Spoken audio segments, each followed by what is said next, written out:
Muito bem, pessoal. Antes, né, que a gente comece, eu comece aqui, porque eu quero separar aqui as fotos que eu separei aqui, enquanto eu faço isso.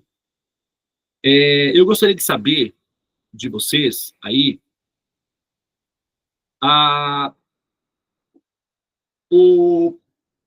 se alguém tem alguma coisa inicialmente, né, para falar sobre essa canção, ou se alguém quiser fazer alguma manifestação aí, pessoal, qualquer coisa assim, tá? Antes de a gente começar a tratar do tema propriamente dito.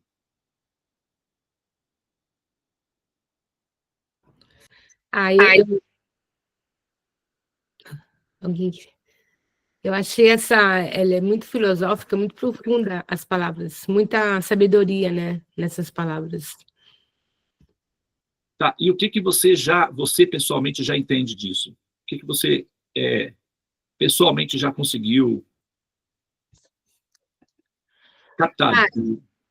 Assim, tem uma frase, né, que, aliás, você repete sempre, que é dessa canção, né, que a gente tem que amar uma pessoa, nós temos que amar, né, como se não houvesse amanhã, porque, na verdade, o amanhã não existe. Então, isso é assim, é muito védico, na verdade, né, essa ideia de que o amanhã não existe. Isso foi o que me chamou a atenção nessa música, um dos pontos principais, né? Muito bem, verdade, isso mesmo. Alguém gostaria de falar mais alguma coisa? Quem gosta do Renato Russo? Quem ouvia essa canção quando era jovem? Oi. Eu ouvi muitas vezes essa música, eu ouvi muitas vezes a Legião Urbana, porque eu sou de Brasília, né? E uma vez eu fiz uma disciplina no departamento de música da universidade, e todo mundo pediu para eu escolher uma música e tudo, cada um escolheu o seu repertório, e eu escolhi uma música da Legião Urbana. E eu fui ridicularizada pelos meus colegas, porque eles queriam que eu escolhesse Regina, Elis Regina, Clara Nunes, algo assim, que são estrelas, né, de primeira grandeza. E eu escolhi Legião Urbana, então decepcionei algumas pessoas, mas é muito importante a Legião Urbana para todos os jovens, principalmente em Brasília, porque nós ressignificamos, né, não só o estilo do rock, mas também a filosofia, né, que trazia as letras do Renato Russo. Então, sou muito grata com essa abordagem de hoje, me sinto, inclusive, contemplada e agradeço imenso. Eu sou muito fã dessa banda. Muito bem. Alguém mais gostaria de fazer algum comentário? A Rosa. Pode falar, Rosa. Rosa? Bom dia, Pragu. Bom dia, David. Bom dia. Então, essa música, a frase que me pega mais é aquela: você culpa seus pais por tudo, mas o que você vai ser quando você crescer? E aí, para mim, o significado maior dela é aquele vício que o ser humano tem de botar culpa em todo mundo e não se responsabilizar pelos atos, que seria justamente que a gente está colhendo o que foi plantado, a gente está vivenciando aquilo que a gente escolheu, porque a gente desejou, e as reações erradas que a gente teve frente às situações da vida. Então, na realidade, que não deveria culpar ninguém e sim se responsabilizar. E isso vai num nível muito além, né? Que é a gente culpar as desgraças do mundo sem saber o funcionamento do mecanismo, e aí a gente acaba se afastando de Deus, porque joga nele toda a culpa. Faz todo sentido. Pessoal, me dá só um segundinho. Eu estou com um visitante aqui, eu estou na fazenda. Eu só vou dar uma orientação para ele. Um segundo e já retorno, tá? Enquanto isso, eu vou pedir, né? Se alguém quiser comentar alguma coisa mais, eu estou ouvindo, estou acompanhando aqui, tá bem? Eu queria acrescentar, Rosa, o que você falou, eu esqueci um pouco, nisso que você falou, que a gente culpa os pais, que ele fala na canção, eles são crianças, e esse ponto também, porque a gente culpa os pais quando nós somos jovens, né, de toda a nossa desgraça, sofrimento, mas eles são crianças, é verdade, se eles não fazem melhor é porque eles não sabem. A gente projeta que eles devem ter sabedoria, conhecimento, ser almas, sei lá, realizadas, perfeitas, mas eles são totalmente condicionados e muitas vezes eles têm até menos conhecimento do que a gente, né? Então é um grande erro, né, de culpar os pais, porque como diz a canção, é muito sábio, né? Eles são crianças também. É isso. Ellen, você quer falar? Pode falar.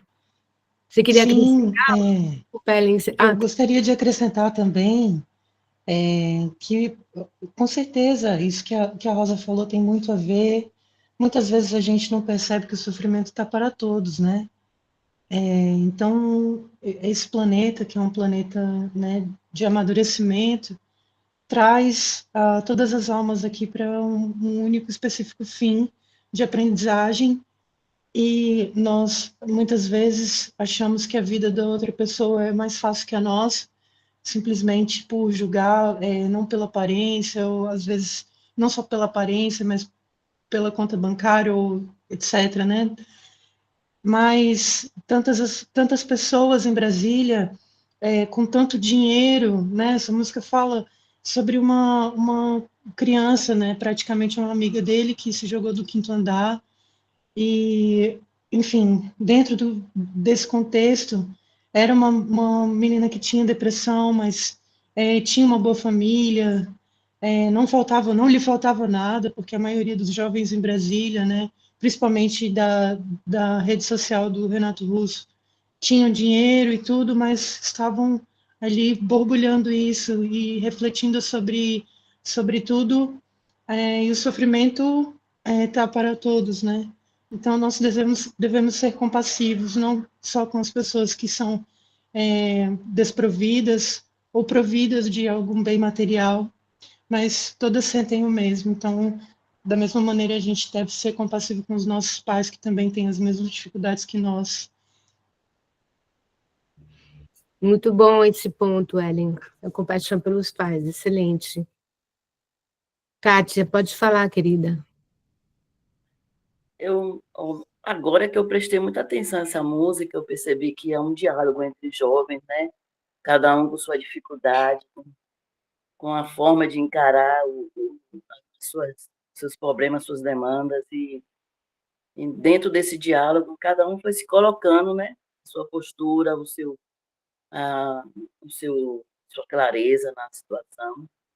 E isso foram chegando, todos eles pedindo ajuda um ao outro também, e se colocando, e o diálogo foi formando essa contextualização de que todos nós, né, somos almas individuais, e nossos filhos podem ser almas mais sábias do que a nossa, almas já evoluídas, que já viveu momentos bem mais evoluídos que o nosso, e chega para a gente e vai ensinar muitas coisas para a gente, vai ser um caminho para a gente seguir, né? E muitas vezes a gente fica exigindo de todo mundo tudo, né? E não se coloca, às vezes, no lugar que a gente precisa estar. Então, essa música me chamou muita atenção, dos pais, os pais, eles também estarem perdidos, até como os pais mesmo, não estarem preparados para ser pais, e de repente eles são pais, e fazem o que eles podem e dão o melhor deles, né? Errando, acertando, mas está ali no lugar de paz. E a gente vai chegar a esse lugar, né? Então, quando vocês crescerem, o que é que vai ser? Então, eu me coloco nesse lugar. Muitas vezes eu olhei para minha mãe, critiquei. Agora eu como mãe, como avó, e eu vejo o quanto ela se dedicou, o que ela fez por mim. Assim, isso me traz muita leveza, me ajuda muito, né? Essa música, ela abre esse campo para que a gente possa olhar os nossos antepassados, olhar para as pessoas de uma forma de compaixão ilimitada. Assim, muito bom. Porque dentro dessa história tem sofrimento, mas também tem respostas, né? Então, é muito bom. É muito bom essa música. Muita Obrigado. esperança. Obrigado, Kátia. Muito boa a sua reflexão. Excelente. Aline, você quer falar? Oi, bom dia. Eu fiquei agora lendo aqui, né? Porque a gente escuta alguma coisa, mas a gente não reflete sobre o que a gente escuta, né? E parece que eu já ouvi o Devananda falando algo sobre me diz porque o céu é azul, né? Que a gente se conecta com o céu para a gente ali se esvaziar. E todos nós estamos tentando entender o porquê o mundo tem tanta fúria. E ele fala que eu moro na rua, não tenho ninguém, e eu moro em qualquer lugar. Parece que somos nós, né? Como almas vagando por todo o cosmos. E aí ele fala também, se você parar para pensar, a verdade não há. Todos nós estamos procurando uma verdade absoluta, né? Que faça sentido dentro de nós, para que nós realmente conseguimos caminhar. E aí ele fala assim, o que você vai ser quando você crescer? Eu entendi muito que o crescer é como se nós estivéssemos desencarnando. O que nós vamos ser quando desencarnar, se nós não conseguirmos alcançar aqui objetivos como almas? Para onde nós vamos? O que eu vou fazer quando eu desencarnar? Porque às vezes a gente está tão condicionada a entender o que é isso aqui, né? E a gente fica preso aqui. Então, quem eu vou ser quando eu realmente conhecer sobre mim mesma? Dá vários pensamentos assim filosóficos que eu nunca tinha pensado na vida sobre essa música. Muito incrível. Obrigada, Aline. Não, agora, com o conhecimento que você está adquirindo, faz muito mais sentido, né? Esse ponto também me chamou a atenção quando ele fala, eu moro na rua. Eu pensei a mesma coisa, é a alma que está vagando, que não tem lugar, né? Porque antes, um pouquinho, ele fala que ele está na casa, não sei, mas ele fala, mora na rua, né? Já morei em tantas casas que já não me lembro mais. Eu moro com meus pais. É isso, né? Uma das, assim,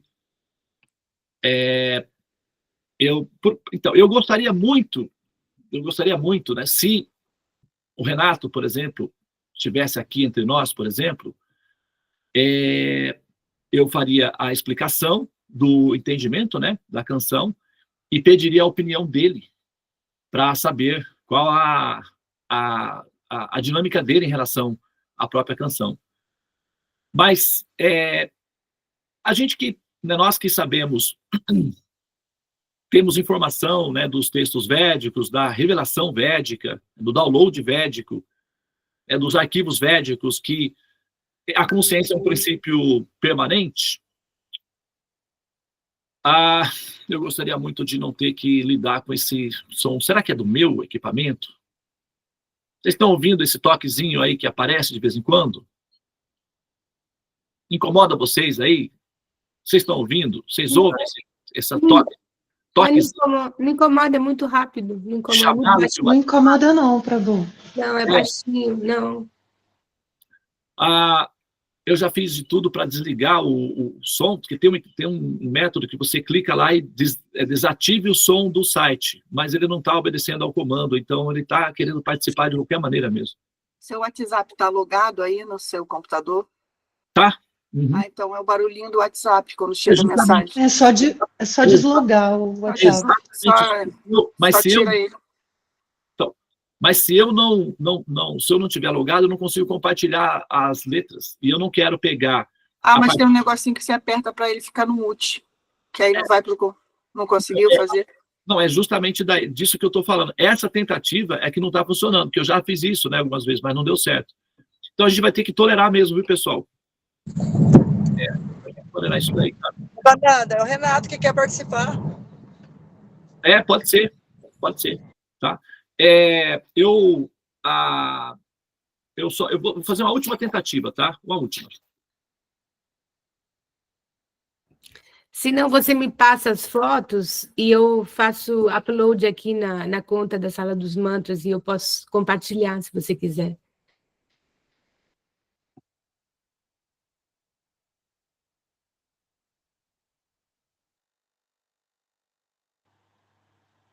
Dave, Oi, querida.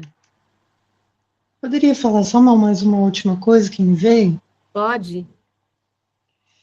Bem, quando ele fala que você culpa seus pais por tudo, isso é um absurdo. Ele traz para nós um entendimento de que nós esperamos, depositamos muitas expectativas em nossos pais, mas se a gente se colocar no lugar, né, dos pais que perderam essa menina, que fez isso, né, que infelizmente teve um ímpeto de se jogar do quinto andar, são crianças como você. Então, o sofrimento deles foram iguais ao dela, com certeza.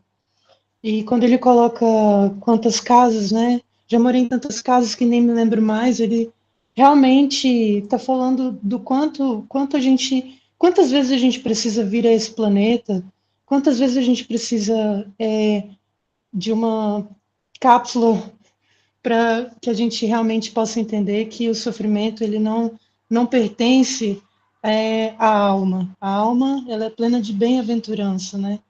Então, quanto antes a gente compreender que a nossa natureza não é essa do mundo das sombras, melhor a gente vai lidar com as adversidades. Excelente, muito obrigado, Ellen. Alguém quer falar mais alguma coisa? Então, acho que agora eu vou conseguir, tá? Nesse ponto aí, já morei em tantas casas, que eu já nem me lembro mais, a gente tem as 3 dimensões do conhecimento, né? Sempre que nós falamos do conhecimento, a gente tem que levar em consideração as 3 dimensões do conhecimento, que é a fase kanishta, madhyama e a fase uttama. A fase kanishta, que é a fase geral, genérica, aí a gente consegue metabolizar com as variantes, né, possíveis, porque aí vai ter uma disponibilidade maior. Você pode, né, assim, parafrasear de forma local, com as variantes imediatas que são, né, obteníveis de maneira mais simplificada.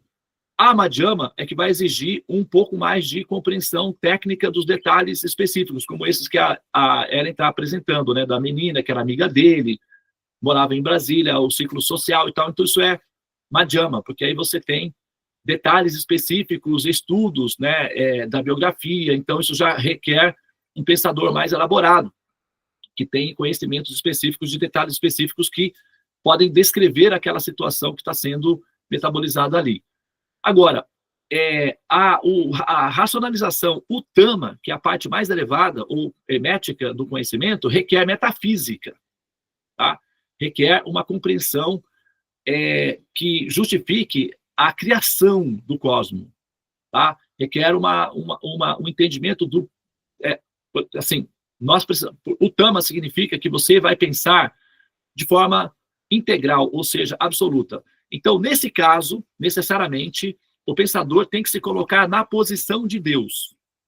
Ele tem que fazer uma simbiose com o absoluto, com o Criador, com a mente do Criador, entrar na mente do Criador, olhar para o cosmos e dizer para si mesmo: por que eu faria isso? O que me motivaria a criar tudo isso? Por que eu faço isso? Ou por que eu faria isso? Uma vez pareado, né, como seria uma espécie de Bluetooth, com a mente do Criador, você vai olhar o mundo com os olhos do Criador, e aí sim você obtém uma resposta absoluta, do ponto de vista da inteligência ou da mente do olhar desse Criador. Essa fase só é possível para aqueles que são autorizados a ter acesso à mente desse ser. E a mente desse ser é criptografada, tem sistemas de segurança, não é assim que todo mundo é tão democrático, que todo mundo sai por aí falando, não é assim não, tá? Essa pessoa é como qualquer uma, como nós, por exemplo, tem certas considerações na sua mente individual que apenas certas pessoas qualificadas ou autorizadas têm acesso. Não é todo mundo que você abre a sua mente para todo mundo. Se você passa na rua, todo mundo pode olhar para você, todo mundo pode fazer certas considerações a seu respeito, você até pode ouvir fake news, elas podem ouvir sobre você, mas a sua intimidade hermética, só você e aqueles que você autorizar é que tem acesso, tá?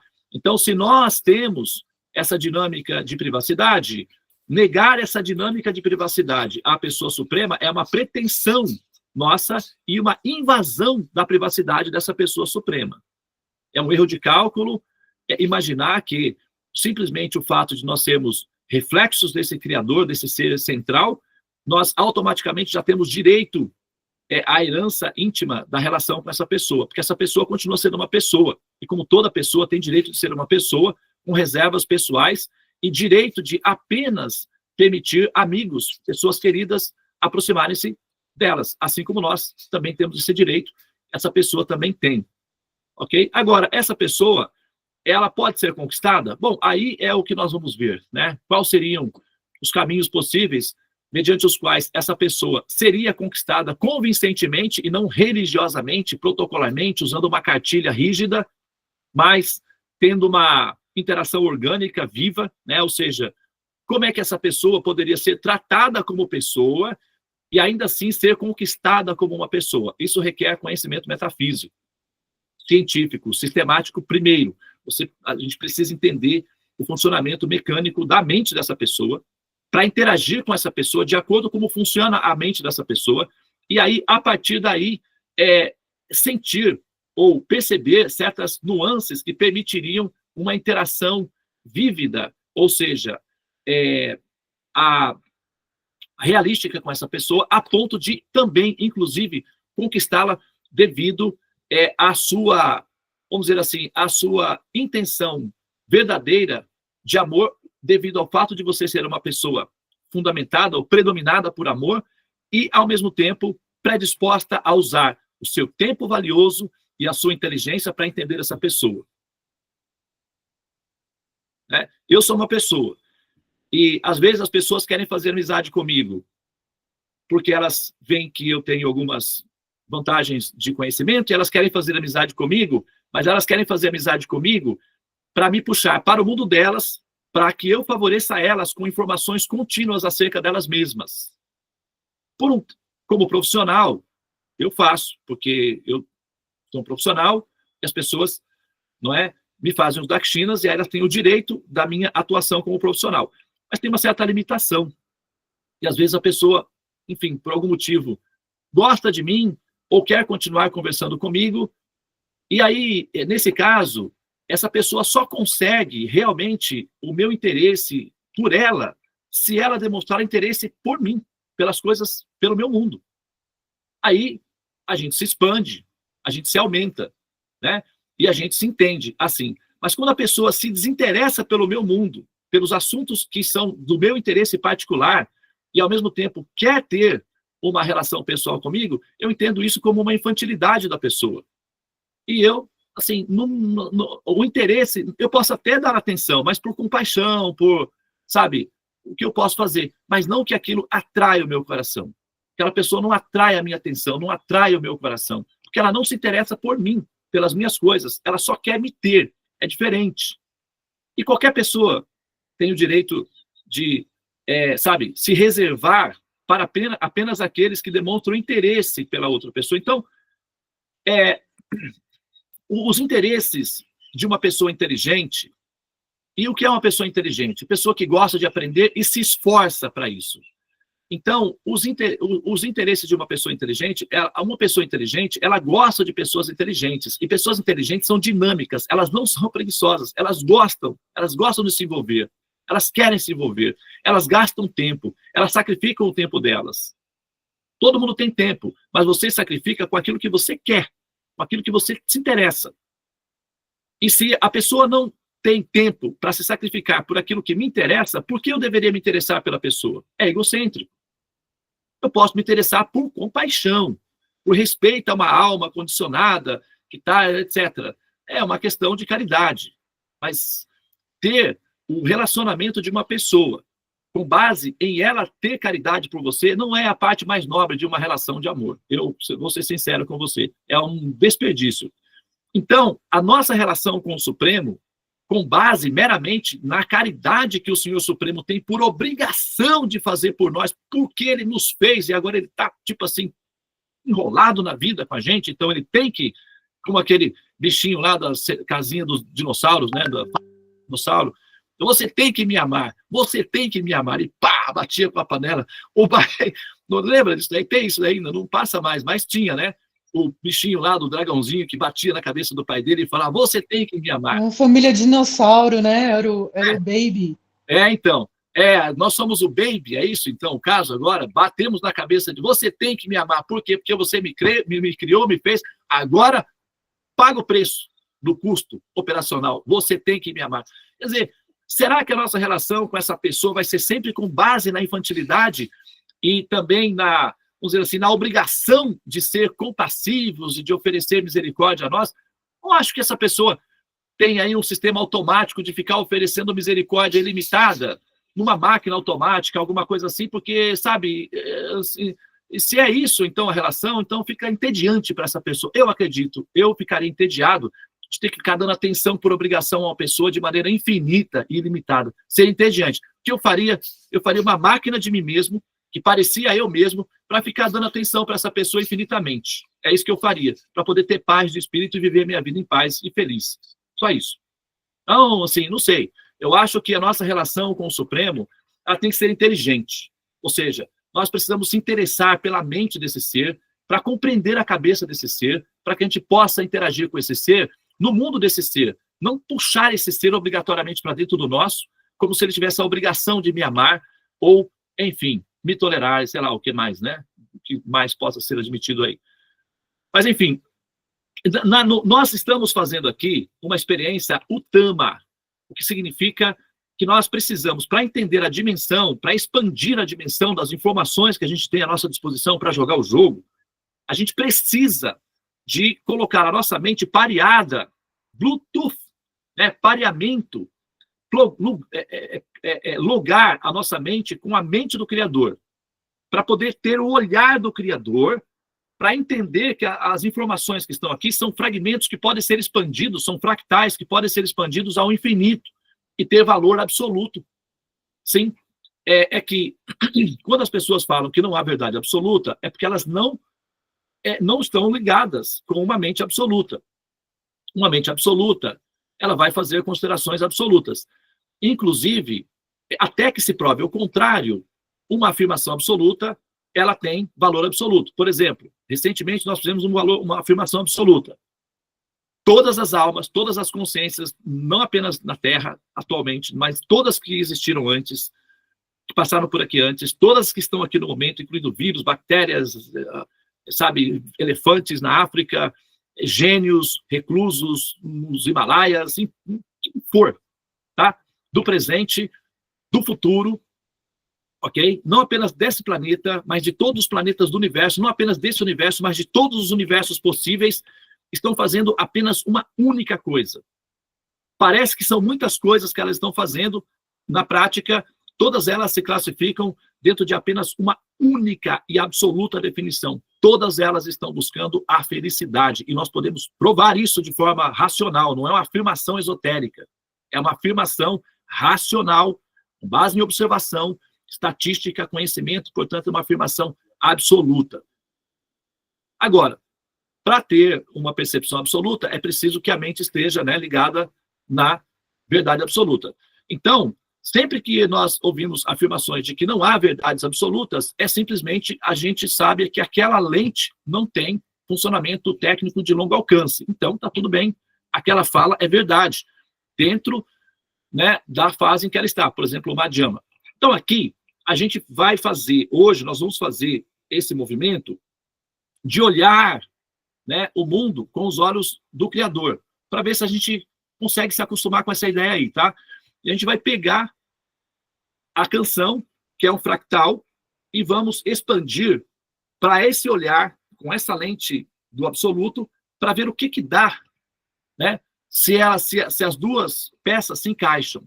Então, a primeira fase é olhar, né, para o mundo como se nós fôssemos o Criador, para ter uma ideia do porquê a gente faria a criação. A pergunta aqui, olha, me diz por que o céu é azul. É uma pergunta, né? Explica a grande fúria do mundo, ok? São meus filhos que tomam conta de mim. Essa frase, me diz por que o céu é azul, explica a grande fúria do mundo, tá? eu vou abrir rapidinho já para a Aline e para a Lídia fazerem observações, porque elas estão com a mãozinha levantada. Eu não sei se isso foi lá atrás ou se ainda está válido, mas eu vou abrir, tá? Só um minutinho. Me diz por que o céu é azul, explica a grande fúria do mundo, né? Essa questão explica a grande fúria do mundo, né? Eu não sei, vocês talvez já tenham ouvido falar em um pensador grego chamado Epicuro de Samos. Ele nasceu numa ilha, a Grécia é cheia de ilhazinhas, né? Ele nasceu numa ilha chamada Samos, então o nome dele é Epicuro. Então ele é conhecido como Epicuro, que veio da ilha de Samos, por isso ele é chamado de Epicuro de Samos. Ele viveu aproximadamente 400 anos antes da era cristã, do nascimento de Jesus Cristo, conforme o calendário gregoriano. Agora, lá atrás, há 400 anos atrás, ou 2.500 anos atrás, ele fez a sistematização de uma questão filosófica que permanece um mistério para a humanidade, teólogos, filósofos. Milhares de livros já foram escritos sobre esse assunto e a equação permanece aberta, tá?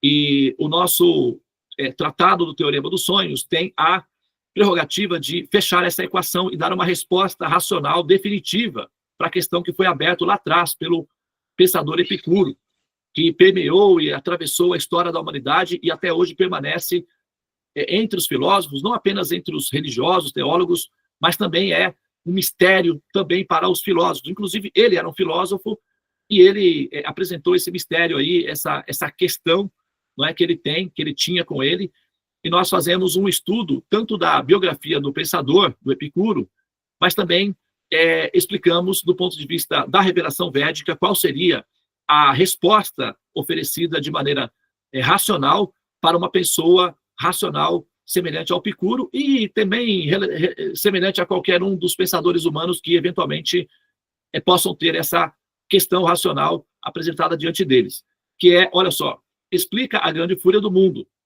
O que significa isso? O Epicuro trouxe, então, a seguinte elaboração filosófica. Se Deus é bom, se nós somos motivados ou convocados, conclamados a amá-lo, porque ele é bom, né, e amoroso, então, qual a necessidade ou qual a justificativa para ver o mal? Se ele é forte, poderoso, e ele pode resolver o problema do mal, por que não o faz?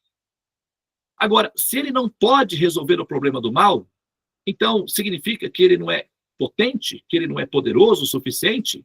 Porque se eu pudesse, eu resolveria, mas eu não tenho poder. Porém, Deus, sendo poderoso, pode e não faz, por quê? Qual é a questão aí?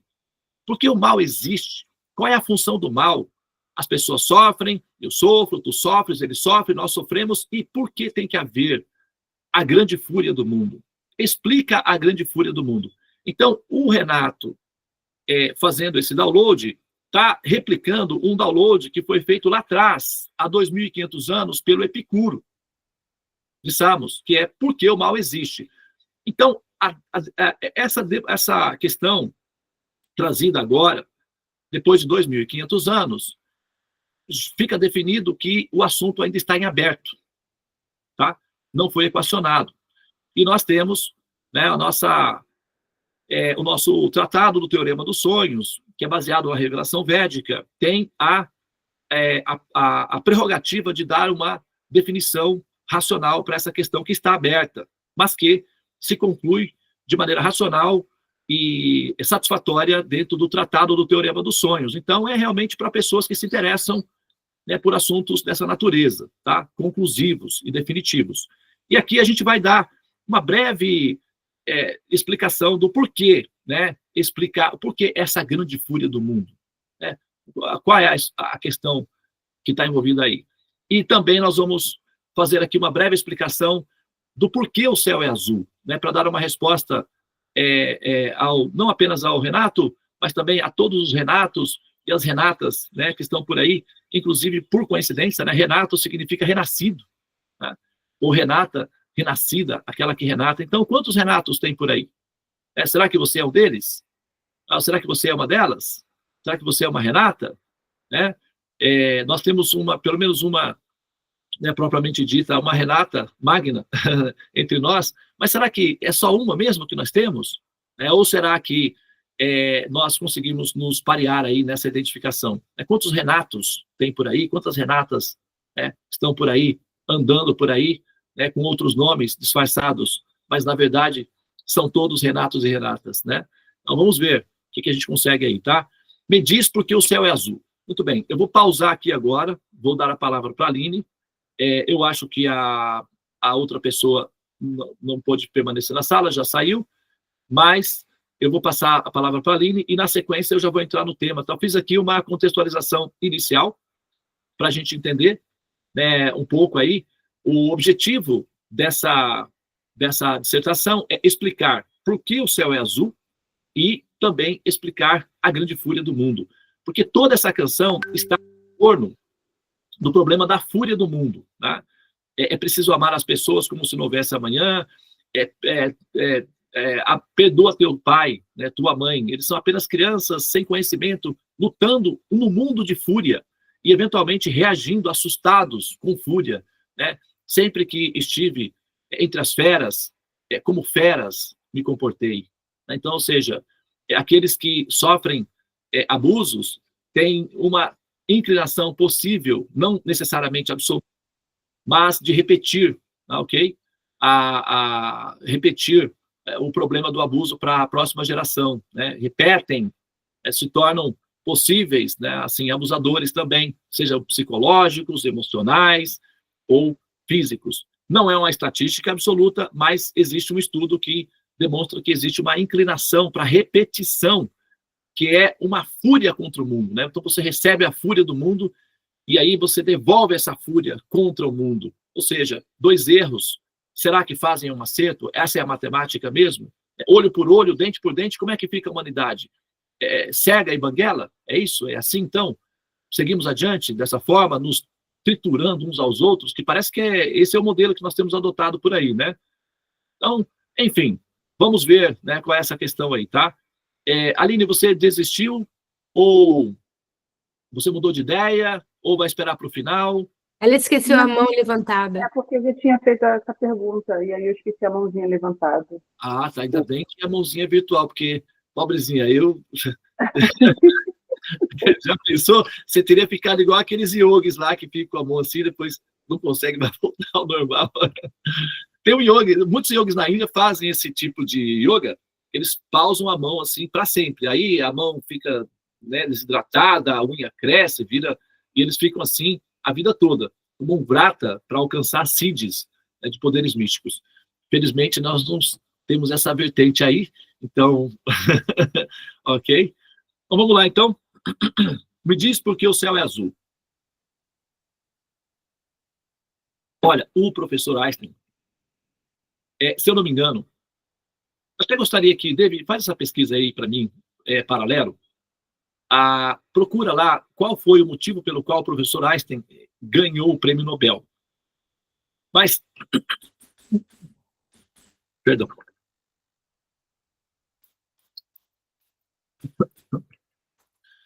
Até onde eu sei, o professor Einstein, ele não ganhou o prêmio Nobel por conta da relatividade geral, tá? Nem por conta da relatividade especial.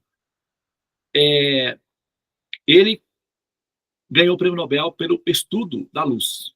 Tá? Então ele criou esse nome fótons. Quando a gente fala fóton, fotografia, na verdade, é uma coisa que o professor criou, tá? Esse nome é uma criação dele, para explicar os fragmentos de luz.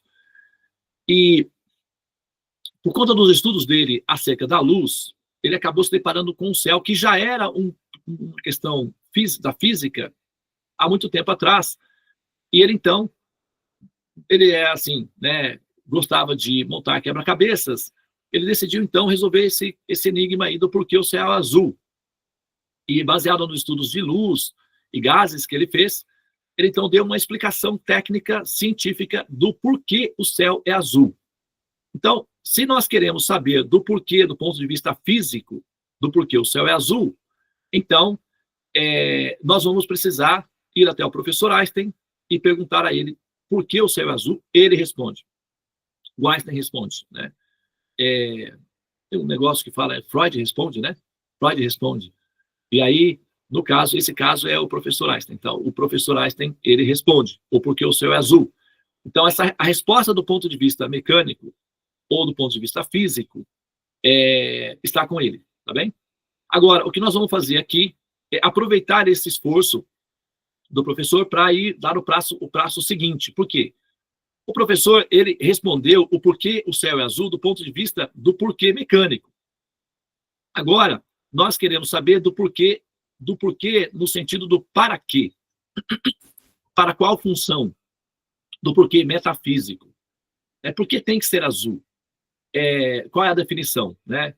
Existe uma explicação para além da física que justifique o porquê o céu é azul, e isso requer metafísica. Nós fizemos uma prévia semana passada, eu não sei, parece que nós perdemos o vídeo, foi isso, David? Não, eu achei e até compartilhei ontem nos buscadores. Ah, que bom. Porque eu não vou entrar aqui na questão das três diferenças que existem dos metafísicos, Kanistas, Madhyamas e Uttamas, porque essa definição já foi dada lá atrás, né? Um vídeo aí, acho que de 1 hora quase, né? Acho que nós já falamos sobre esse assunto aqui, que foi a nossa prévia. Então, tem assuntos que estão lá que não estão aqui. Então, se você quiser aí, gastar um pouquinho do seu tempo precioso, ali você vai encontrar novas informações a esse respeito, tá? E se você entender que esse não é um assunto de relevância para o seu tempo precioso, é só desconsiderar e ir adiante na vida. Porém, eu sugiro que você se interesse, porque esses interesses por esses conhecimentos faz com que o seu tempo ganhe uma dimensão absoluta. E isso é uma moeda de troca importante na hora da conquista no coração do absoluto. Tá? Então, pode ter vantagens do ponto de vista pragmático na sua existência, na sua pós-fase humanidade. Tá bem? Se a pós-fase humanidade for de interesse da pauta, então, interesse pelo conhecimento está relacionado com o interesse da pós-humanidade, ou seja, da ascensão. Tá bem? Então, nós vamos precisar de conhecimento metafísico e de qualidade Uttama para entender esse ponto aí do porquê o céu é azul do ponto de vista, né, da mente do Criador. Vamos colocar a seguinte metáfora aqui. Olha só, vamos olhar para o céu, né? Eu estou aqui, estou vendo o céu aqui diante de mim. E o céu é azul.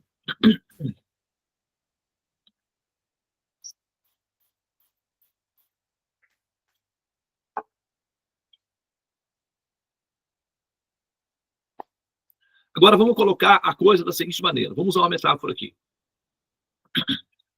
Imagina que você é uma pessoa multimilionária, tem muito dinheiro, e aí você tem um filho. Pode ser um filho, pode ser uma filha. Ok? E imagina, ok, que, por exemplo,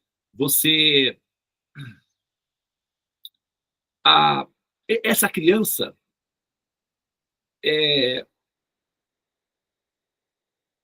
criança ela tem um probleminha. E essa criança ela tem um probleminha psicológico, neurológico. E esse probleminha psicológico ou neurológico faz com que essa criança fique um pouco nervosa, agressiva, tá?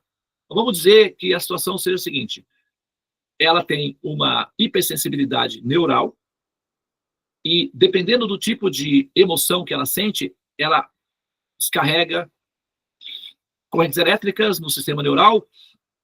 O sistema neural é hipersensível, faz com que ela fique extremamente nervosa, agressiva, a ponto de quebrar os objetos ao redor e machucar os amiguinhos.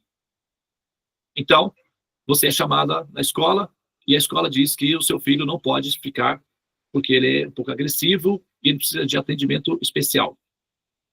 Então, você vai, busca por atendimento especial e as escolas não conseguem aceitar, os locais, as clínicas não conseguem aceitar, porque ele sai fora um pouco do padrão, então ele tem que ser atendido em casa, né, para esse problema aí. Essa situação é hipotética, tá, pessoal? Ok? É uma metáfora. Acontece por aí, mas tá, eu não estou me referindo a nenhum de vocês aí, tá bom? Então, nesse caso, você é multimilionário, você é uma mãe ou um pai cheio de amor, né, cheio de compaixão por esse filho, você não quer ver esse filho sofrendo, e às vezes, inclusive, ele bate a cabeça, se machuca, então é uma situação bastante, assim, tensa. Então você traz ele para casa e contrata um terapeuta particular, ok? Para cuidar dessa criança. E, gente, eu vou precisar um segundo, tá? Só um minuto, por favor.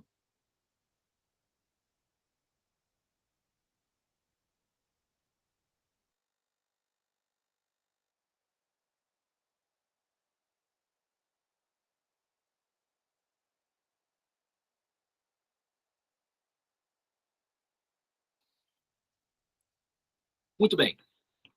Então, prosseguindo,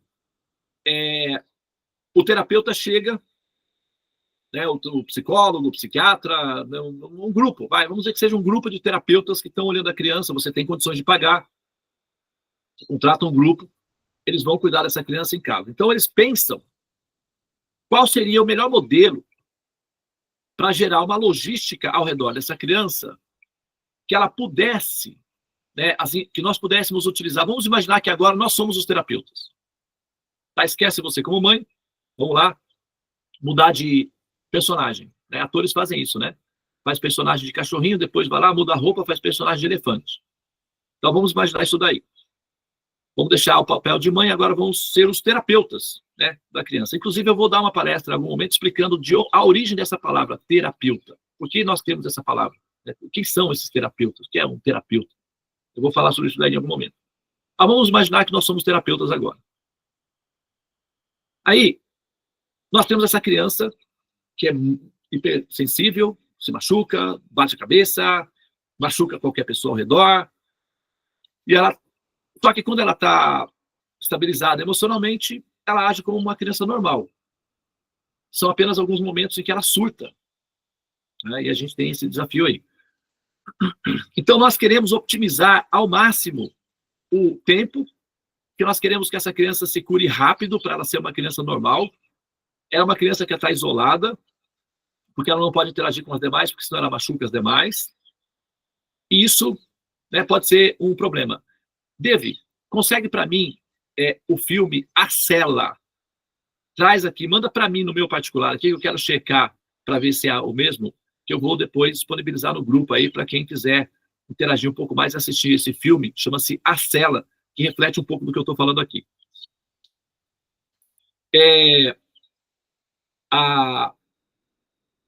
Então, nós precisamos pensar em usar todos os recursos terapêuticos possíveis.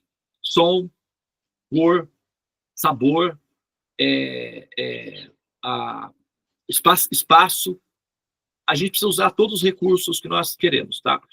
E nós, do ponto de vista científico, como eu falei lá na minha outra palestra, eu vou repetir aqui, o nosso cérebro, ele não vê cor, tá, gente? O nosso cérebro, ele vê ondas. Ele só registra ondas. É igual o celular, por exemplo. É o celular, tá? O celular, como é que ele funciona? Vem uma onda que é transmitida pelo satélite. O celular fica pegando essas ondas. Ele não vê nada, tá? Ele pega as ondas. Essas ondas são convertidas em impulsos elétricos, são chamados bytes, né? Quer dizer, batidinha. Byte é bicadinha, né? São batidinhas. Então, são centenas de milhares de batidinhas. Essas batidinhas são organizadas na forma de imagem, na forma de som. Mas o celular mesmo, ele é surdo, é cego, ele só... São só as ondas. Aí é que ele converte tudo em forma e som, etc. No futuro também eles poderão emitir odores e sabores. Será possível plugar o sistema neural com o equipamento para experimentar o sabor de alguma coisa ou de alguma coisa. Então, vai ser possível ter todas as funções aí, tá? Em alguns casos, já tem até estudos que também já permitem certas transmissão de tatos. Os japoneses fizeram uma coisa bem engraçada, que eles criaram um aplicativo que você coloca uma boca artificial aqui, e a namorada, os casais, cada um está longe do outro, e eles colocam uma boca. E essa boca, por Wi-Fi, recebe dados de estímulos neurais. E aí, a boca da pessoa ela é escaneada, e o namorado aqui sente que está beijando a namorada, e eles estão a quilômetros de distância. E os japoneses já fizeram isso daí, tá? Então, já tem muitos estudos nessa direção, e é uma questão de tempo até os equipamentos transmitirem toques, perfumes, tudo, tá? Todos os sentidos serão optimizados pelos equipamentos, e os equipamentos serão uma extensão biônica do nosso próprio corpo. Tá tudo certo, faz parte do jogo, e a evolução é assim mesmo. Vai ser bom, o pessoal se assusta no começo, mas depois até gosta. Igual o celular. No começo, nossa, isso é coisa do demônio. Certamente é a criação do 666. O coisa ruim chegou para dominar. Parece que o pessoal até acolheu, né, a história. É sempre assim que acontece, tá? Agora, o cérebro, ele funciona como uma máquina biônica, só que ele é biológico, tá? Ele é feito de matéria orgânica, mas o comportamento é biônico, é mecânico. Então, ele recebe ondas e converte ondas em estímulos neurais que vão ser entendidos pela mente. Aí já é software, não é o cérebro, é a mente.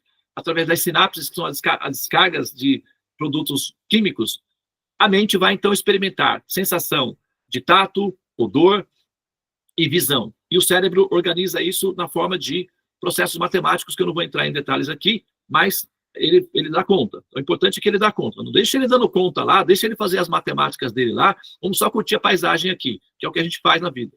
Vamos aproveitar. O pessoal está trabalhando duro lá e a gente aproveita aqui. É assim que funciona. Deixa o cérebro funcionar e a gente só se diverte aqui. Mas, de vez em quando, é importante saber que o pessoal está trabalhando, né? E valorizar, e falar, vai, fica firme aí, pessoal, dá duro aí que a gente está junto, tá? Né? Então, valorizar o funcionamento do cérebro e compreender que a gente precisa estar bem para ajudá-lo a trabalhar bem, tá? Então, sadhana é você dizendo ao cérebro, tenho compaixão de você, tenho gratidão por você trabalhar tão duro para a minha satisfação, reconheço o seu esforço, parabéns, continue assim, quero valorizar você, oferecendo alguma coisa em troca. Sadhana, pranayamas, respiração, é uma forma de você dizer gratidão por você existir. Meu cérebrozinho querido, não para, continua firme, fighting. É isso que você fala para o cérebro quando você faz o sadhana. Você está reconhecendo com misericórdia que ele trabalha duro por você, tá? E ele vai ficar feliz. Poxa, finalmente, um reconhecimento. Olha aí, pessoal, já estamos tendo aí o reconhecimento. Vamos lá.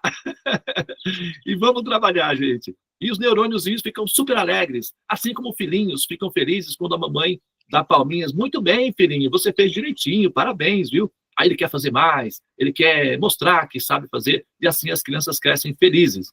Então, se você quer que a sua inteligência cresça feliz e satisfeita, sadhana, eles ficam todos satisfeitos, porque eles sabem que você sabe que eles existem, que você se preocupa com eles e que você se importa com eles, tá? Então, é uma relação recíproca de amor e compreensão. Bom, mas então, nós, como terapeutas, sabemos que, né, a criança precisa de ajuda. E nós sabemos que o cérebro funciona por ondas. E nós sabemos que os sons têm frequência de ondas, nós sabemos que os cheiros têm frequência de ondas, nós sabemos que as cores têm frequência de ondas. O cérebro entende isso, frequência de ondas. Então, como nós queremos trabalhar no sistema neural dessa criança, nós vamos usar cheiros com frequências de ondas favoráveis, cores com frequências de ondas favoráveis, sons com frequências de ondas favoráveis, tudo com o objetivo de calibrar o sistema neural dessa criança para que ela aprenda gradualmente a como produzir sinapses que descarregam na corrente sanguínea elementos químicos que vão mantê-la pacificada ou calma. E assim, essa hipersensibilidade do sistema neural vai ficar, vamos dizer assim, não acessada, não vai ficar ativada e ela vai poder ter um comportamento normal com mais constância, né? Mesmo em situações em que poderiam ativar essa hipersensibilidade, ela teria, no caso, né, condições ou maturidade emocional para não se exaltar e não perder o controle, não sair da linha. Mais ou menos isso daí, tá? Não sei se vocês já viram gente assim, que de vez em quando, né, dá uma hipersensibilidade aí e tal, mas é porque tem essa questão do sistema neural, tá bem? Muito bem. Então, veja bem,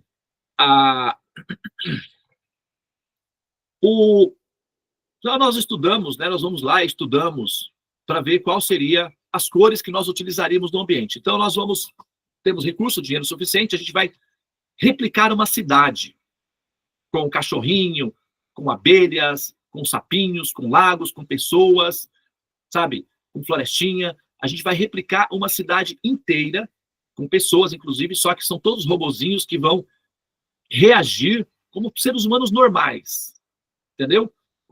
Com matéria orgânica parecida com as dos humanos. A gente vai gastar muita grana, mas a gente pode, porque o nosso, assim, cliente é multimilionário e para ele dinheiro não é problema. Então a gente pode usar e abusar que está tudo certo. O que ele quer é que a criança fique bem.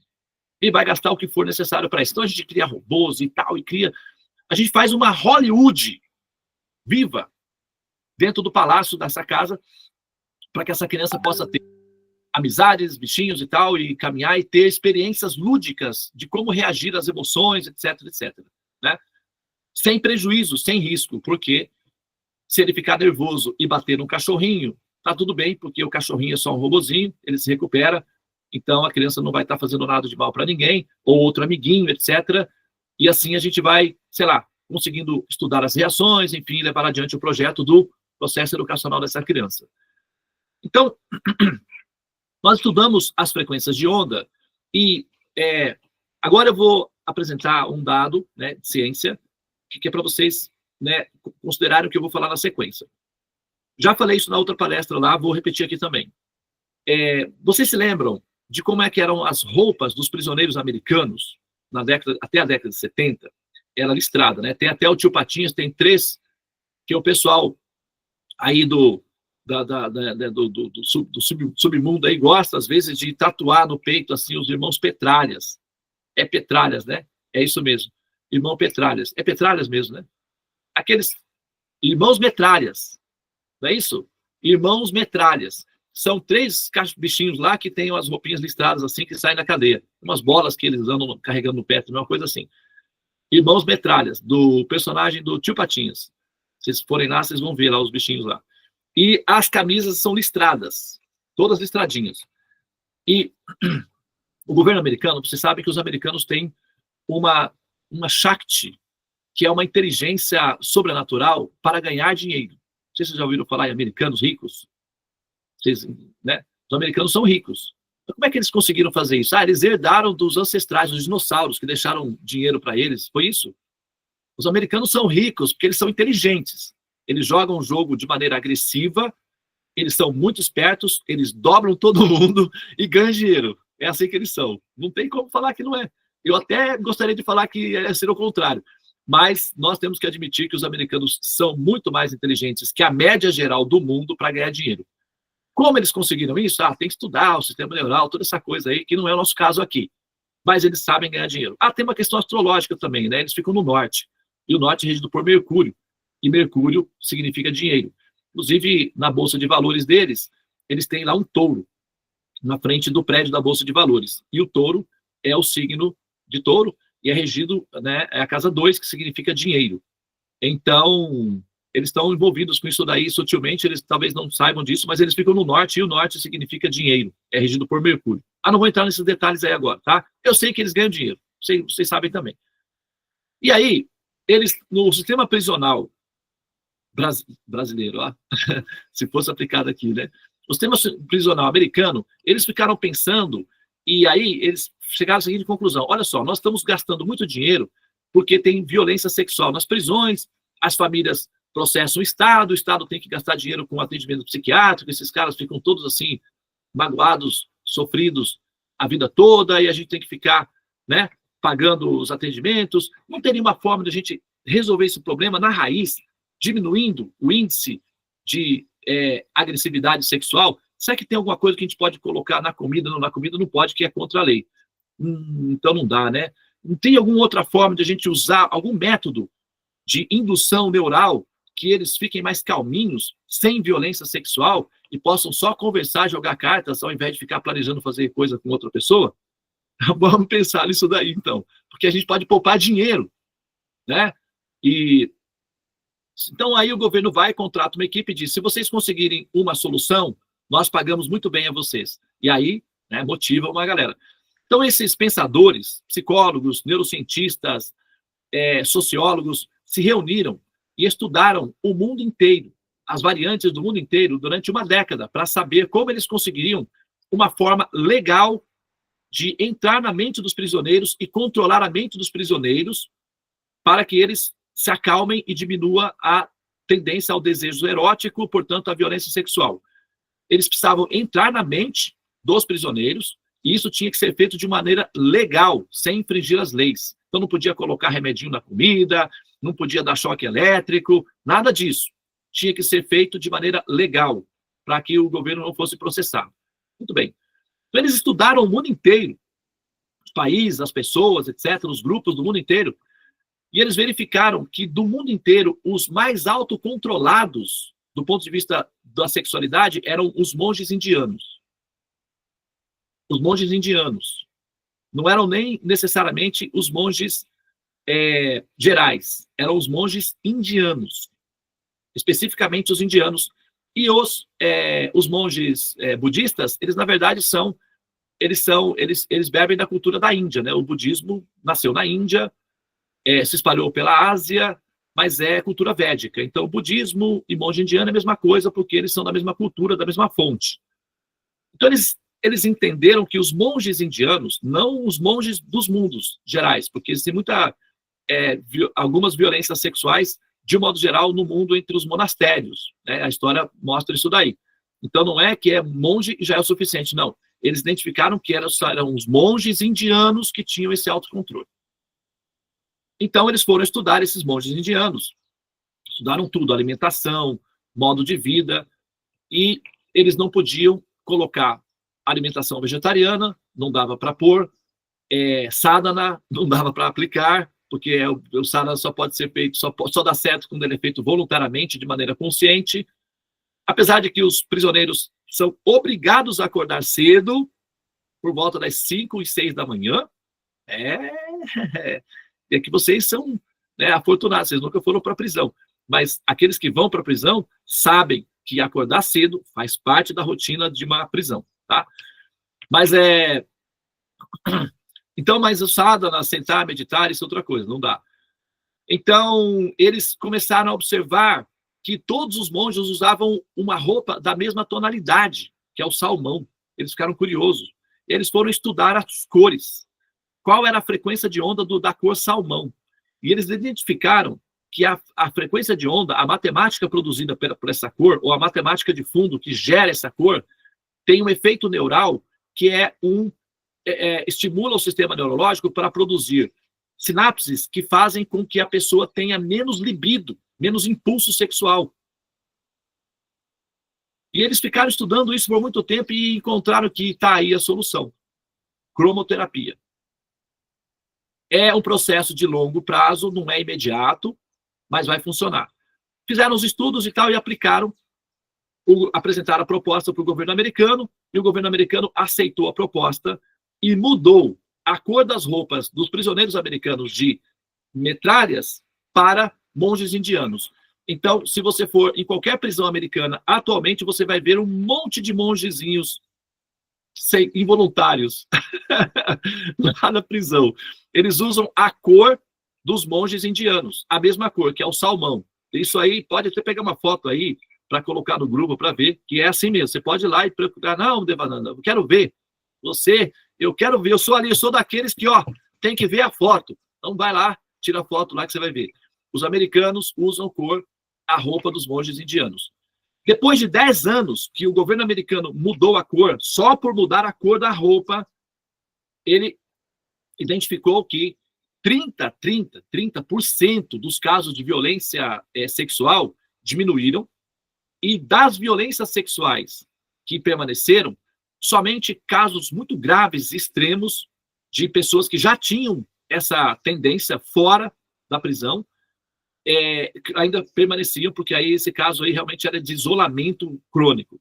Mas na grande população, de modo geral, funcionou. Demorou mais ou menos uns 10 anos para começar a dar efeito, mas funcionou. E aí, o governo americano instaurou: a roupa dos prisioneiros é a mesma que os monges indianos. Vai ser assim. E aí eles ficam calminhos, e eles querem saber dos assuntos metafísicos. Será? Será? Né? Mas eles estão usando essas roupas agora. Isso é fruto de pesquisa científica. Não é esotérico. Não é que chegou um grupo lá dizendo, pessoas esotéricas, vamos fazer uma meditação pública aqui. Não. Isso é fruto de pesquisa científica de como é que funciona o sistema neural. Ok? Agora, se nós pegamos a cor do céu, e não é especificamente um azul, é esse azul do céu específico. Esse azul do céu que ele faz uma simbiose com um branco absoluto. Tá? Então, essa simbiose do azul com esse branco absoluto, que são as cores das nuvens, gera um efeito que é uma frequência de onda matemática. Gera uma onda. É uma onda. Né? Então, assim, essa onda matemática, ela bombardeia o sistema neural. E na medida em que ela vai bombardeando o sistema neural, a longo alcance, ela produz um efeito, que é uma produção de elementos químicos chamados sinapses, que ocorrem no sistema neural, que descarrega na corrente sanguínea e dá um efeito emocional naqueles que estão sendo bombardeados constantemente por essa onda. Ou seja, nós mesmos. Né? E tem uma coisa a mais, que é, por exemplo, pelas manhãs, você tem um outro elemento adicional aí, que são partículas de água. Vocês já repararam que a chuva traz o meu benzinho, eu preciso de carinho. Tem essa música aí, viu? A chuva é tão gostoso, é tão calmante, é tão profunda, porque a chuva tem um som que remete ao som do útero da mãe. Quando você era um bebezinho lá, é como se estivesse chovendo o tempo todo, você está dormindo com a chuva do lado de fora.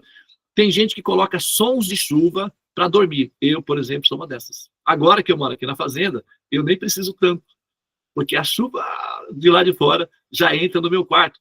Agora, quando não tem, eu tenho a opção de colocar no som sons de chuva batendo no telhado. E o sono é profundo. Tem pessoas que só conseguem dormir com o barulhinho do ventilador. Não tem gente que é assim? Vocês conhecem gente que é assim? Só consegue dormir se ouvir o barulhinho do ventilador? Por quê? O barulhinho do ventilador, o barulhinho da chuva, são sons que remetem a uma memória afetiva primordial lá do útero. Então a pessoa sente segurança, sente carinho e adormece profundamente. É muito bom, é terapêutico. Tá? Então, realmente funciona. Ok? Então, assim, à noite, como a Terra esfria, sobem partículas de água no céu devido à vaporização, fenômenos físicos aí, tá? Então o céu fica todo impregnado de partículas de água. Então, quando os raios do Sol, que também é uma frequência de onda, interagem com o nosso céu azul, metabolizado pelas nuvens, com partículas de água, esses fótons do Sol interagem com as partículas de água e adquirem um tipo de tonalidade matemática que, quando bate no nosso sistema neural, produz um remédio raríssimo e profundamente autêntico e poderoso que torna as pessoas calmas e saudáveis mentalmente. É um remédio, é um antidepressivo. E esse antidepressivo, ele é tomado diretamente no sistema neural. Ele não tem contraindicação. Ele acalma a pessoa e torna a pessoa equilibrada mentalmente. Então, cura a pessoa. E sabe que horário que normalmente esse remédio é disponibilizado na natureza? Olha só, já vem você, Devananda, fazer truques conosco. Não é. Pode pesquisar, que é patrimônio público. É no horário em que o sol está nascendo. Vocês já repararam como a natureza fica alegrezinha, feliz, as flores, os bichinhos, ficam todos saltitantes e alegrezinhos quando o sol está nascendo? Vocês já repararam isso?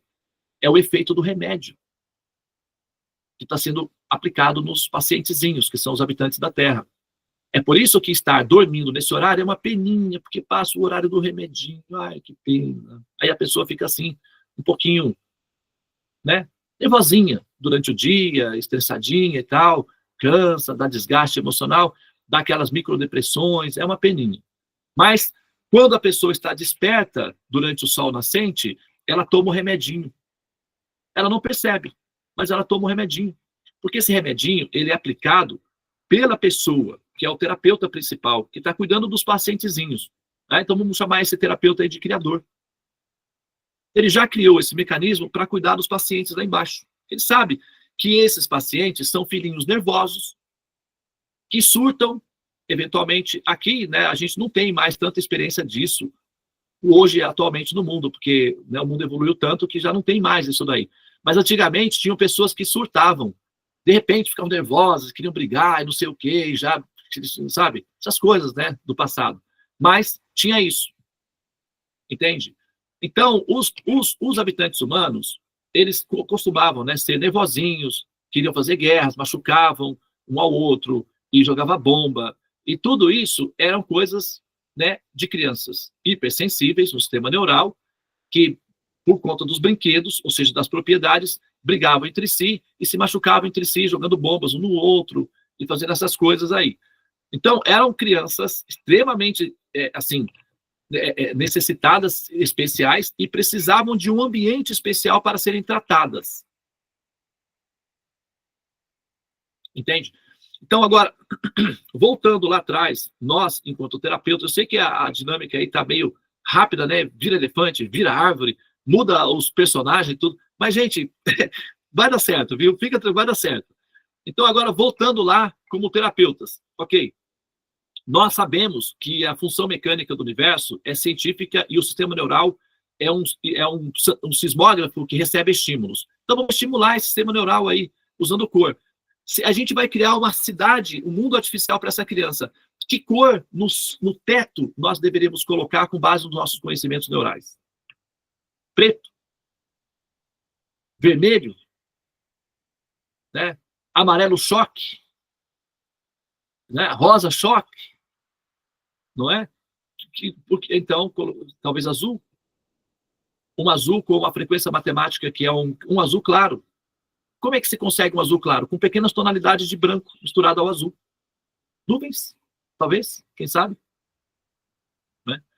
Então, agora, nós precisamos dar a essa criança uma sensação de espaço, uma sensação de futuro, de prolongamento de futuro, uma sensação de futuro próximo. Né? É um paradoxo, porque a gente vai ter que produzir uma sensação de futuro, mas, ao mesmo tempo, um futuro próximo, que ela consiga dar o próximo passozinho. Então, ela precisa de esperança. A gente precisa de uma cor que projeta essa sensação nessa criança. Qual? Claro, está evidente que é o roxo. É o roxo forte. Né? Ou então, um marrom bem acentuado, marronzão, assim, que é o que vai... Né? Não é isso? Qual seria?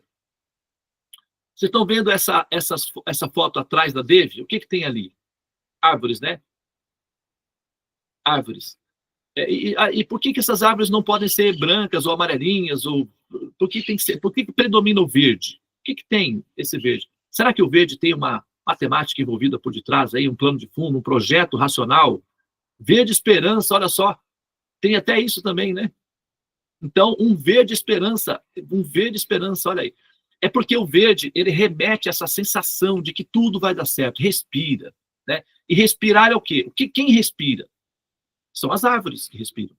São elas que respiram, né? Elas são o pulmão do mundo. Então, você fala, respira. O que você está dizendo? Torna-te árvore, criatura. Respira. E a árvore é o quê? A árvore é tolerante. A árvore está lá, paradinha. E a árvore que é verde.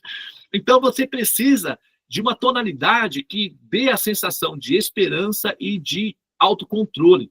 Então, é o verde, é a clorofila, é a fotossíntese. Vocês já ouviram falar nisso daí? Fotossíntese, né? A compaixão é a fotossíntese da evolução. Vocês já ouviram esse ditado? Tem pessoas que falam isso daí, que a fotossíntese, que a compaixão é a fotossíntese da evolução. Ou seja, você pega a evolução, metaboliza ela e gera uma fotossíntese, ou seja, gera uma produção de um elemento saudável. Então, quando você consegue uma fotossíntese na evolução, você produz o quê? Compaixão. Então, compaixão é o resultado final de um processo de transformar um gás venenoso em algo saudável. Porque o que as árvores fazem? Pega gás carbônico do ambiente, metaboliza e solta oxigênio. O gás carbônico mata os seres humanos, mas o oxigênio não. O oxigênio dá vida. Então, a fotossíntese é pegar o egocentrismo, o egoísmo, a mesquinhez, a avareza e transformar isso em altruísmo, em preocupação com a humanidade. Ok? É compaixão, chama-se, o resultado final. Por isso que eles falam, né? Compaixão é a fotossíntese da evolução. Tem essa objetividade aí. Então, aí você tem. Então, nós, como terapeutas, nós vamos colocar no céu, né, uma tonalidade de azul, com pontuados de branco, para aprofundar essa terapia aí. Nós vamos colocar esse mecanismo que eu falei, né? Vamos colocar um solzinho lá, com um bombardeamento, né, de um amarelo, porque aí a gente faz sabe, o sol, originalmente, ele é branco, a luz que sai de lá. Fica amarelinho devido à simbiose que faz com a nossa atmosfera. Aí fica amarelinho para nós aqui. Então, amarelo, quando você olha o amarelo, sabe o que te dá? Fome. Olha só, os supermercados e produtos alimentícios são espécies, eles já sabem. Aí eles vão lá e colocam. Quando você vê uma banana assim, amarelinha, o que você tem vontade de comer a banana?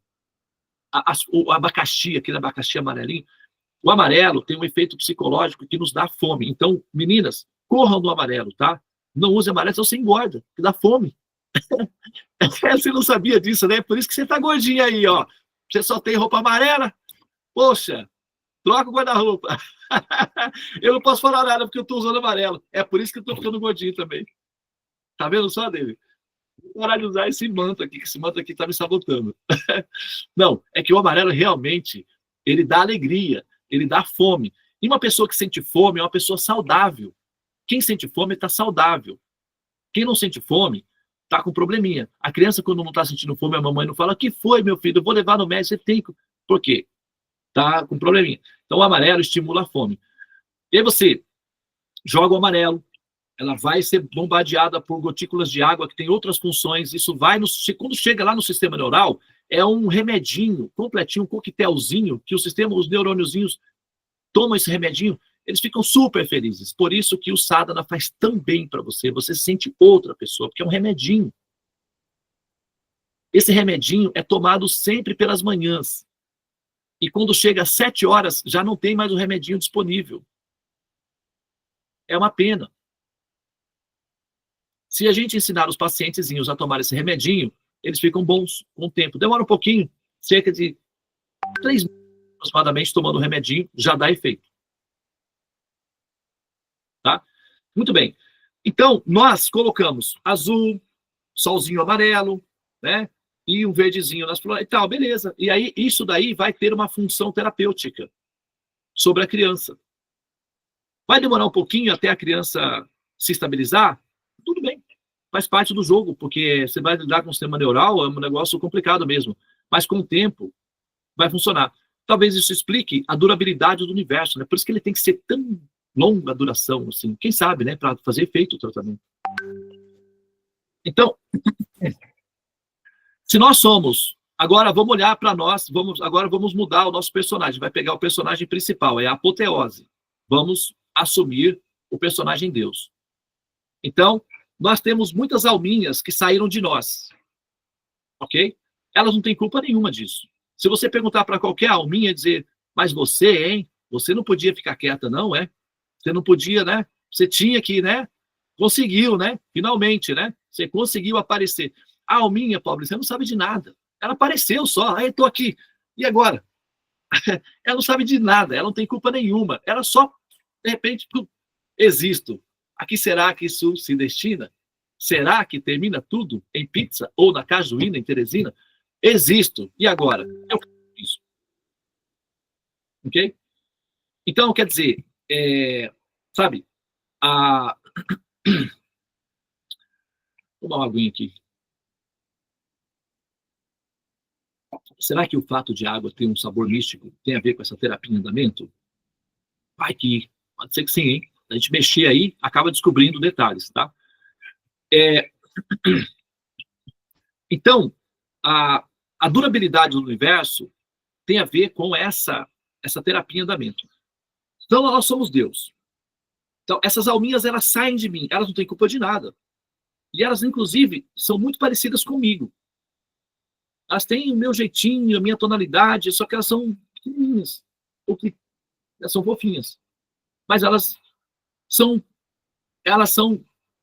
Deus, na verdade. Porque se eu sou Deus, aquela serzinho que saiu de mim é o quê? Se eu sou um ser humano e sai um filhinho de mim é o quê? Um javali? Não pode ser, tem alguma coisa errada. Trocaram meu filho aí, gente. Eu sou um ser humano, então meu filho só pode ser parecido comigo. Aí vocês trouxeram um javali? Não é assim que funciona.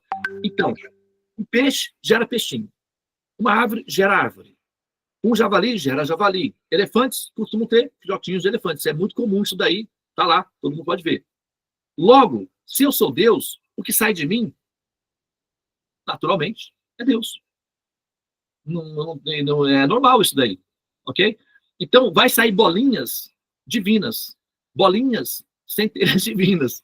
São centelhinhas divinas, parecidas comigo. E têm o mesmo traço de DNA que eu. Aí é que entra o problema. Ah, por que é o problema? Porque elas pensam que são Deus. Elas vão pensar que são Deus.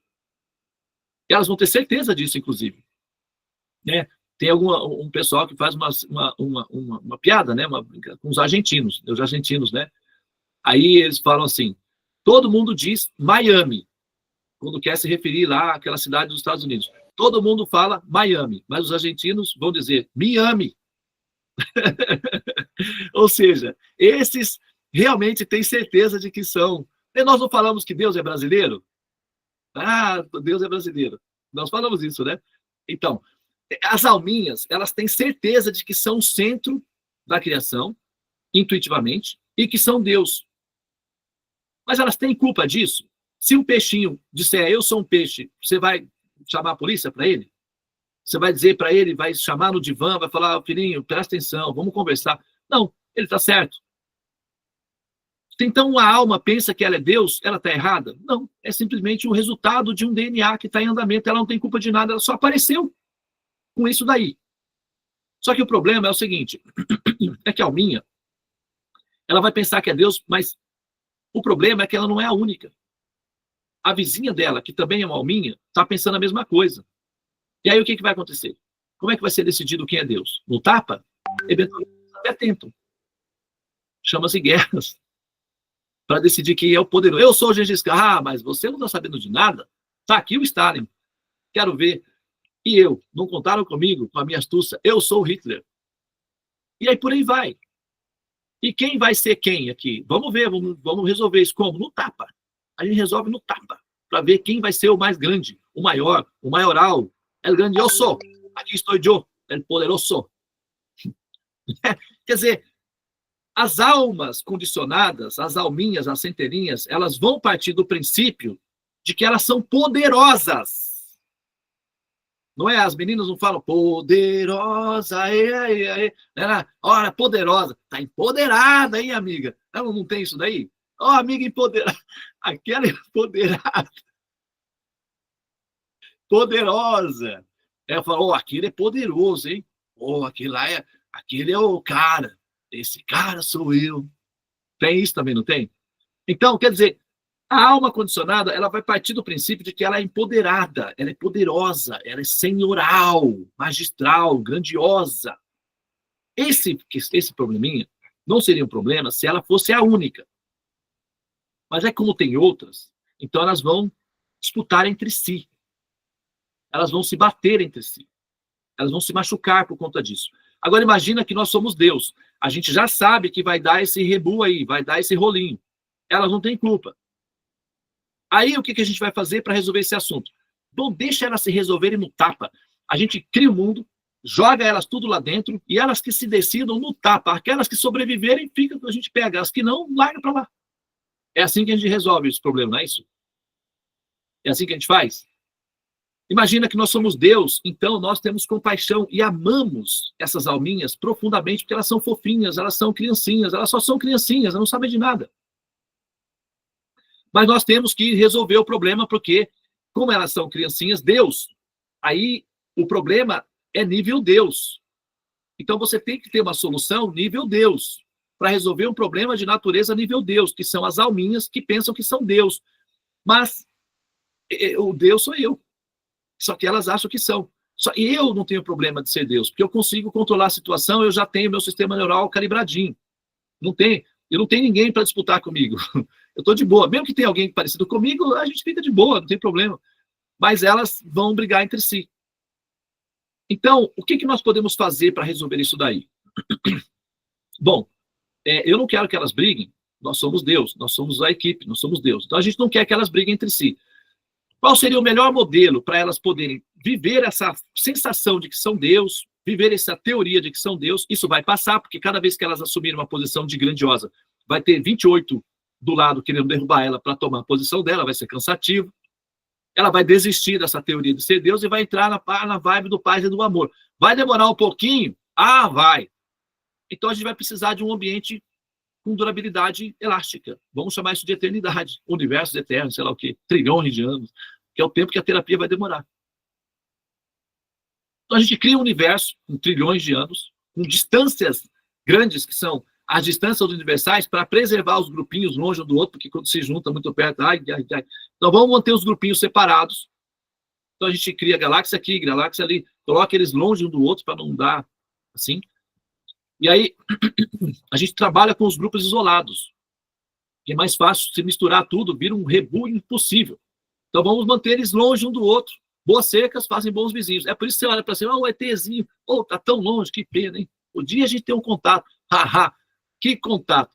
Tudo bem, pode ser até que ele seja bonzinho, mas nós, o que a gente vai aprontar com esse ETzinho pobrezinho? E se ele for inocente? Vamos aprontar umas coisinhas erradas aí com eles. Então, é melhor eles ficarem longe de nós. Não é isso? Então, vamos deixar os bichos né, separadinhos e tal.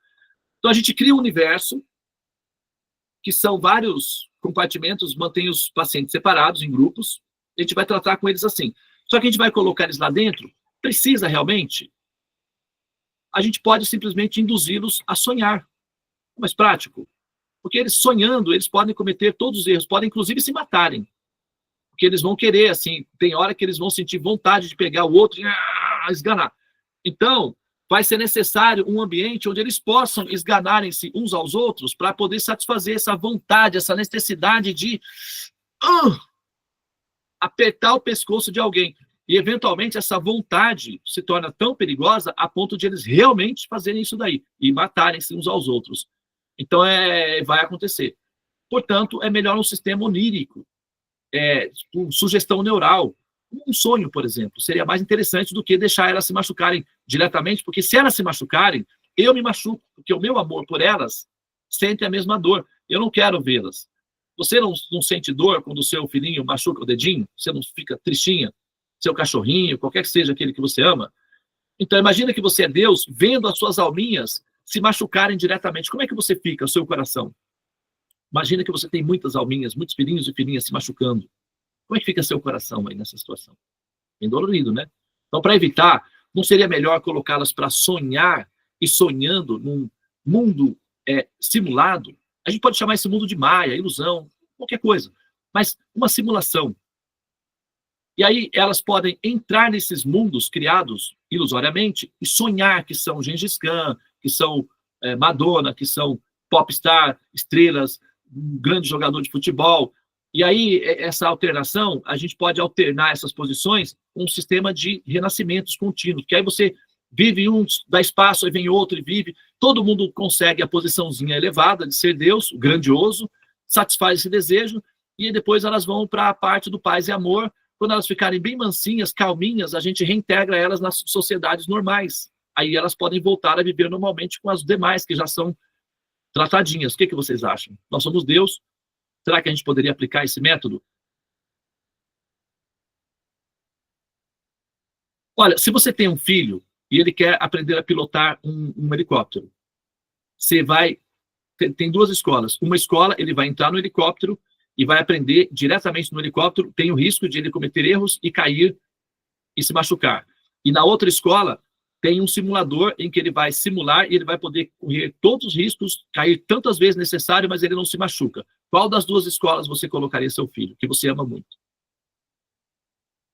Então, se Deus for inteligente somente quanto você, não mais que você, mas somente como você, e se ao mesmo tempo ele puder ter o poder de criar, seria muito mais inteligente ele criar um simulador do que colocar as crianças diretamente para se machucarem. O que você acha?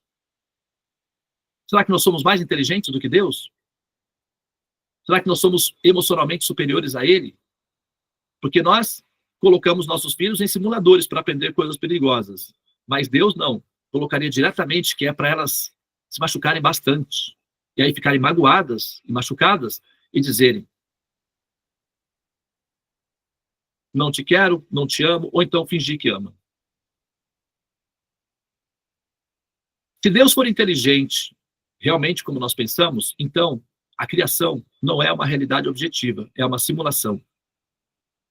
E sonhar é uma experiência vívida, né? Funciona e nós aprendemos. Cada vida, cada sonho dura uma média de 12 minutinhos, que é o equivalente de uma vida humana, 120 anos a média, né? Entre de 0 a 12 minutinhos dura um sonho. Então você vive esses 12 minutinhos, aprende alguma coisinha.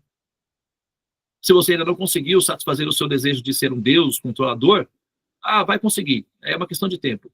Aí você finalmente consegue aquela posição algumas vezes, a luta é grande, a batalha é grande, tem muita gente querendo te desarticular dali, chega um momento que você olha para aquilo tudo e diz: você sabe de uma coisa? Cansei. Vamos deixar quieto, Moreno? Olha, fiquem vocês aí com o poder, eu vou me retirar, vou para a natureza, vou meditar, eu cansei disso tudo, dessa luta pelo poder. Eu quero paz e amor. E aí, eventualmente, uma boa companhia para poder passar esse tempo relaxando e buscando a paz. Portanto, pois leve suas mãos para o céu e agradeça se acaso tiver alguém que você gostaria que estivesse sempre com você, na rua, na chuva, na varanda de uma casinha de sapê. Uma casinha de sapê é o útero da mamãe. E a chuvinha é aquele sonzinho gostoso que te acalma, que te tranquiliza.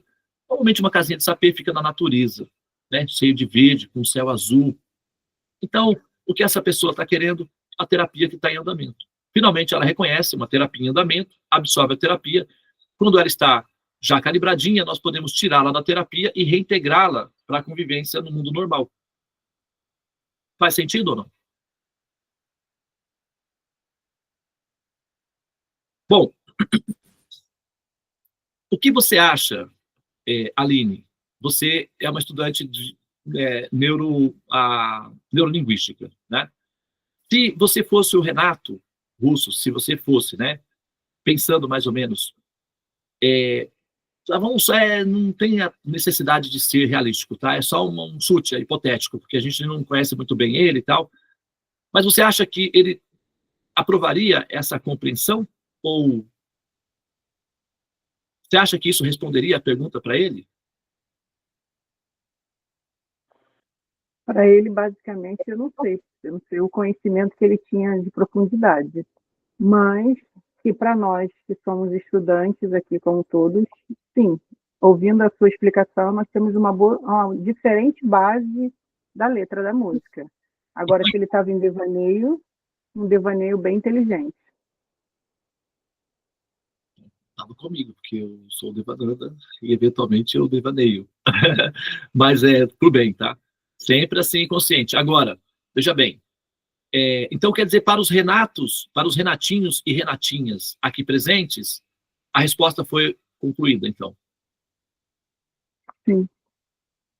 Me diz por que o céu é azul. É porque tem uma terapia em andamento para acalmar o sistema neural das criancinhas que eventualmente ficam nervosinhas. Então é preciso de um céu azul. É terapêutico, está em andamento. Explica a grande fúria do mundo. Pois elas acham que são Deus. E isso tem que passar. E enquanto elas estão achando que são, a potência Deus é muito forte. Mexe com a cabecinha delas e elas se machucam. Então temos que mantê-las separadas, E até que passe essa vontade de ser Deus, alguns probleminhas vão acontecer. Essa fúria estará presente. Mas a tendência é passar. Quando? No futuro. E no passado, muitas das tendências furiosas nossas já foram superadas. Por exemplo, nós não temos mais escravos, não maltratamos mais seres humanos publicamente, matamos mais as pessoas, dando elas para serem devoradas por bestas em público. Nós já superamos certas fúrias. Tem algumas que ainda não estão superadas, mas no futuro também serão superadas.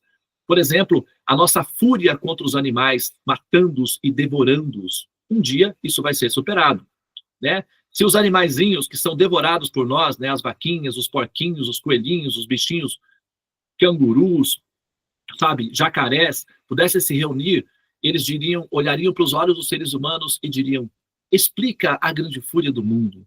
Por que você tem tanta fúria contra mim e quer me devorar? Você precisa realmente me devorar? Você não pode comer algumas plantas, algumas frutas? Você tem realmente que me devorar? De onde vem essa sua vontade furiosa de me devorar? Por que você quer me devorar? Os animais poderiam dar essa sugestão, né? Mas, enfim, é que nós não temos ainda esse controle da nossa fúria, do nosso desejo de devorar, e os animais ainda deverão sentir na pele essa nossa fúria, né? Essa vontade de ser senhores. E o efeito colateral do contato com o poder é que mexe tão profundamente com a cabeça do ser que ele passa, então, a pensar em devorar o outro, porque devorando o outro, ele fica sozinho no mundo, senhor de tudo e absoluto. É uma pena, né? Que a gente ainda esteja nesse estágio e que os animais, por não ter voz ativa de autodefesa, são o alvo mais vulnerável, onde nós exercemos o nosso abuso de poder, matando-os e devorando-os, aleatoriamente para o nosso bel prazer. Nem para a nossa sobrevivência, é para o nosso prazer mesmo. Então é meio serial killer, é um comportamento serial killer coletivo da humanidade contra essas criaturas, que são os animais. E no futuro, os nossos descendentes verão que esse comportamento killer de cereais, de grupo, foi superado. E eles darão graças a Deus. Felizmente, não nascemos naquela época. Felizmente, nascemos nessa época. Assim como nós, por exemplo, dizemos, felizmente, não nascemos na época da escravidão, porque, nossa, seria muito triste conviver, mesmo que eu não fosse um furioso, maldoso, matador de negros, explorador de negros, ainda que eu fosse só uma pessoa comum, seria muito triste vê-los nessas condições. Felizmente, nós não nascemos nessa época. Nascemos nessa época fora da escravidão. No futuro, os nossos descendentes dirão a mesma coisa. Felizmente, não nascemos na época em que nossos ancestrais eram furiosos, matavam e devoravam os animais. Muito triste esse período da história. Vai passar? Vai. Demora um pouquinho, mas vai. Por isso o universo é elástico, o tempo é elástico. Nossa, gente, infelizmente eu não vou conseguir sair dessa parte da canção, tá? Me diz porque o céu é azul, explica a grande fúria do mundo. Eu acho que isso explicaria também um pouco para o Epicuro, né? Porque ele já fez essa pergunta há 2.500 anos atrás. Então, essa eu acho que, né, os nossos epicurinhos dos tempos modernos poderiam ter essa base como referência aí para explicar o porquê o mal, né, está presente na existência e como é que se pode amenizar esse impacto, que é o efeito colateral, calibrando, né, cooperando com a terapia. Quem sabe nós, entendendo a terapia que está em andamento, ao cooperar com o terapeuta, quem sabe a gente não consegue um efeito mais rápido, mais efetivo, não? Porque é assim que funciona, né? Os médicos sempre dependem dos pacientes para que os remédios funcionem, né? E como nós temos o livre-arbítrio, nós podemos dizer, terapeuta, ainda bem que você é eterno, viu, meu querido? Porque você vai esperar um pouquinho aí, hein? Eu não estou interessado no assunto. E vou continuar furioso, poderosa e furiosa. Não, nada disso. Não. Não vai por essa direção aí de jeito nenhum. Deixa aqueles que estão na ignorância adotar esse critério, porque eles são pacientes crônicos, profundos. Nós estamos despertando gradualmente, nós estamos pleiteando uma vaga na homeopatia, onde o tratamento de choque não é mais necessário. Como assim, Devananda, tratamento de choque? Vocês já ouviram falar em dor? A fúria do mundo que causa uma dor pode ser psicológica ou física? O equivalente de um tratamento de choque para pacientes crônicos e perigosos? Então, se nós formos aceitas na homeopatia, o tratamento é diferente. O ideal é cooperar com a terapia e entrar para a homeopatia, na metáfora, onde o tratamento é feito com mantras, gotículas de orvalho pela manhã, músicas, bate-papo, comidinhas gostosas. É muito melhor.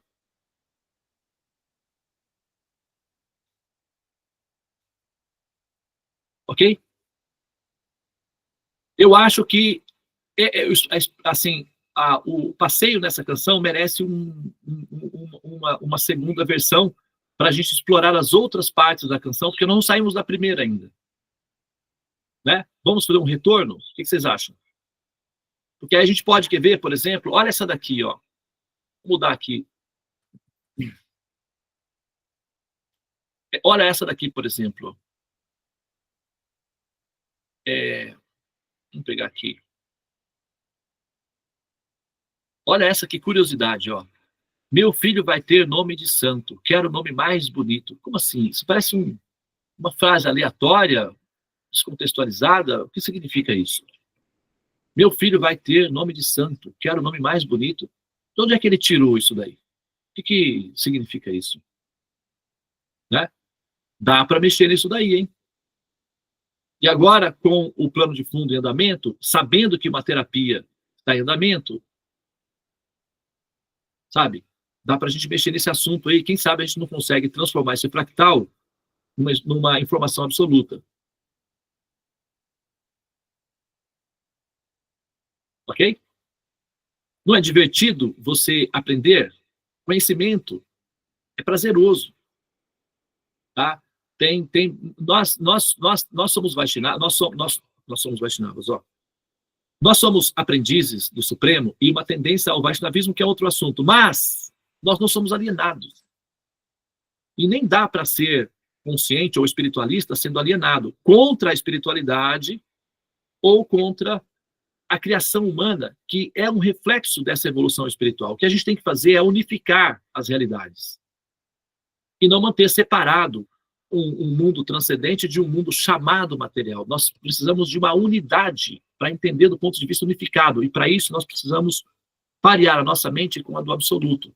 E como é que se faz isso? É preciso de conhecimento técnico. Por isso nós estamos elaborando um manual para que esse conhecimento técnico fique à disposição de toda a humanidade. Porque qualquer ser humano que tiver acesso a esse manual vai ter também acesso a essas explicações. Vocês, assim, nós sentimos bem-aventurança no coração. Esse sentimento que nós temos por aprender não seria apreciado por outros seres humanos, para além de nós também? O que vocês acham? Será que um jovem que está no quarto, lá numa cidadezinha do interior da Nova Zelândia, curiosinho para saber sobre a vida, se pudesse ter acesso a esse conhecimento, será que ele também sentiria o mesmo prazer que nós estamos sentindo aqui? Ou talvez uma senhorinha aposentada do Alasca? Será que esse conhecimento vale só para nós, ou a humanidade como um todo poderia ser beneficiada por ele? O que vocês acham? É uma verdade coletiva? Ou seja, é um valor coletivo? É um altruísmo humanitário? É humanitarismo? O que é isso? Então, esses conhecimentos, eles são patrimônio para a humanidade toda, não é apenas para nós. É que nós somos os primeiros beneficiados e nós estamos super satisfeitos, claro, de poder saborear esse néctar, essa delícia divina. Mas isso é patrimônio público, é do governo, é propriedade do governo, e é para toda a humanidade, não é apenas para nós. Então, nós, automaticamente, assumimos um pouquinho da responsabilidade de espalhar essa informação para que a humanidade tenha acesso. Se ela vai aderir ou não, aí não é conosco. Mas é patrimônio público. É para toda a humanidade. Né? Então, nós estamos elaborando um manualzinho chamado Tratado do Teorema dos Sonhos. Esse manualzinho vai permitir com que qualquer ser humano na Terra, ao entender o manual, vai poder ter acesso a uma parte, pelo menos, da mente do Criador, para pelo menos conseguir enxergar, do ponto de vista do Criador, o motivo pelo qual a criação está ali. E esses fatores variantes, né, do processo da criação, como o porquê o mal existe, e as nossas idiosincrasias aqui, as nossas relações humanas, a nossa sociobiologia, como é que está essa coisa toda aí, do ponto de vista do olhar de uma pessoa da dimensão nível Deus? Como é que... mas Devananda, Deus é infinito. Gente, olha, tudo bem que ele é infinito, mas ele é inteligente também, então ele consegue se adaptar, tá? Tem uma parte dele que é acessível a nós, sim. E é autorizado com que nós nos paremos com ele para ver o básico que é necessário para que a gente possa entender a criação. Dá para entender a mente de Deus? Sim.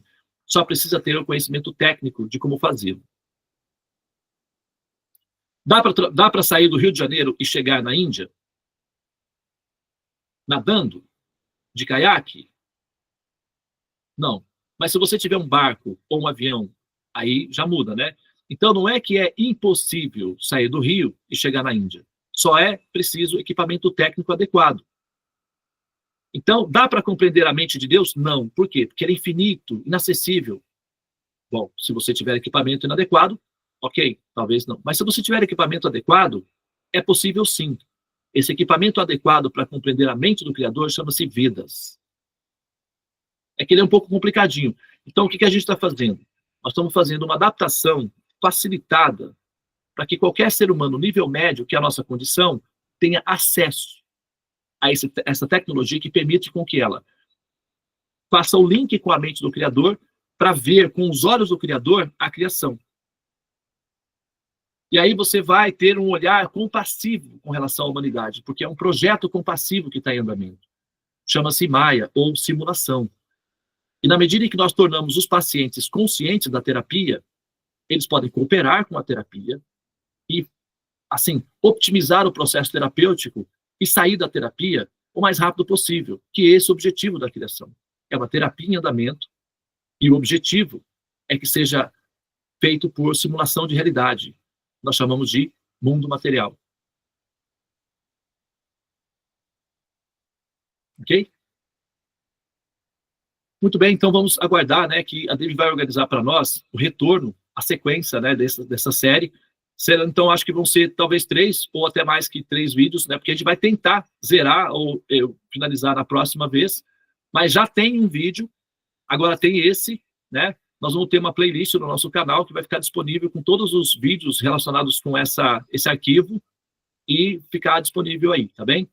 Então, aqueles que quiserem aproveitar e se familiarizar um pouco mais, nós nos responsabilizamos de torná-los capazes de compreender o tratado. A responsabilidade de tornar você capaz de compreender o tratado é nossa.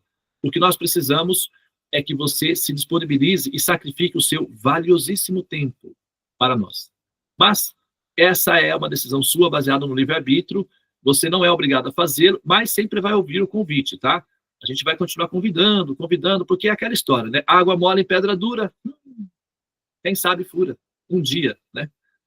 Um dia, Devananda. Espera, Devananda, sentado. Espera aí, querido, tá? Faz a sua meditação. Respira. Olha o verde, Devananda. Você está cercado de cores verdes. A Devi já aderiu. Por que você também não adere? Né? Olha quanto verde ela tem lá. Então, tem esperança, meu filho. Não perca a esperança, não. Ó, fighting! Pois é. Tá bom? Muito bem. Eu vou parar aqui agora, tá? Eu gostaria de... vou fazer uma proposta aqui, tá bom? E não tem, tá? É uma ideia que existe na cabeça e não tem a menor pretensão de acontecer, tá? Então, eu vou... hoje, só deixa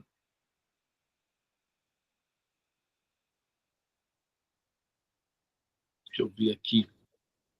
Queria só acrescentar uma informação depois. Pode fazer. Só para relembrar que para estudar o tratado, que é um campo tão maravilhoso de conhecimento, só para relembrar que o requisito é fazer o curso Síntese da Bhagavad Gita, né, que é a formação básica para poder ter acesso ao conhecimento do tratado. Então, é só isso. Se você estiver interessada, sim, fazer o curso, ou terminar, ou fazer o curso da Bhagavad Gita online, e aí você tem acesso ao estudo do tratado. Eu gostaria de saber, eu não sei, tá? Como é que tá a possibilidade aí. Eu sei que a gente já puxou um pouquinho do horário também, são 9 horas. Então, vamos fazer o seguinte, olha, nós vamos liberar, tá bem? Vocês hoje, vamos liberar aqueles que não puderem estar, não puderem continuar mais, porque eu avancei demais no horário hoje, mas, gente, sabe? Também, né, todos também estão liberados, por exemplo, deu para tomar o café da manhã enquanto ouviu a aula de boa. Eu faria isso.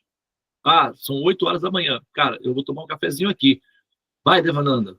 Tamo junto, tá? Eu tô aqui no meu cafezinho, você tá aí. Tô gostando, então vamos lá. Então dá para tomar um cafezinho, dá para passear, enfim, tá? Eu não tenho objeção em relação a isso daí, porque vocês são mulheres, então vocês são inteligentes e conseguem fazer 2 coisas simultaneamente. Eu só peço que não me abandonem, eu não seja aquele que vai ficar para o final da fila. Faz 2 coisas, me coloca junto, só não me esqueça. É só isso, mas pode fazer 800 juntas. Se não me esquecer, tá bom. Agora, não vai me esquecer, pelo amor de Deus. Pode fazer outras coisas, mas só me mantenham na pauta também, continuem ouvindo, tá bom. É só o suficiente, tá? Mas aí eu gostaria de ver se existe a possibilidade de... Pode filmar, pode colocar, Rosa, pode mostrar. Se existe a possibilidade aí, a Dani Carvalho está na sala, né, Dani? Talvez ela está ocupada lá, porque ela está hoje é sábado, né, com as crianças, está ao trabalho. Bom, Aline Alípio. Tá aí, né? Você está disponível? Tá? Oi, tá me ouvindo? Oi, estou ouvindo. Oi, eu estou chegando no trabalho. Então não vai ser possível para você, tá bom, querida? Vamos então com a Aline. Dave, olha só, um céu azul com um arco-íris daquele que está atrás. Nossa! Valeu a pena ter visto esse arco-íris, viu? Atrás da Aline, olha lá, o arco-íris. Por que tem que ter um arco-íris? A gente nem falou do arco-íris, né? Bom, que tal a Aline fazer? Olha lá, tem um arco-íris online. Você está onde, Ellen? Você está em Portugal, né? Não. Sim, é uma foto. É uma foto. Tá. Olha só, Aline, você gostaria de fazer o Mahamantra? O Mahamantra, só. A Dívia vai fazer todos os mantras akáshicos e você só faz o Mahamantra suavemente, tá? Quem precisar sair, tá, gente? Pode sair. Quem estiver trabalhando, não tem problema. Continua trabalhando. Não precisa parar para fazer o Mahamantra, quem não puder. Só ouve, tá? Coloca o seu som bem baixinho para você conseguir fazer outras coisas. E só ouve é o suficiente, porque nós vamos concentrar todo no único ponto, que vai ser o Mahamantra que a Aline vai entoar junto conosco, tá? E vocês estão liberados para já irem nas suas atividades, não precisam parar, sentar para fazer o Mahamantra. Quem vai fazer vai ser a Devi e a Aline, e nós vamos hoje nos concentrar todos nela. Então, meninas, vocês têm uma responsabilidade, nos cuidarem, colocam no colo aí e levam ao nosso coração, tá bom? É muito simples, é só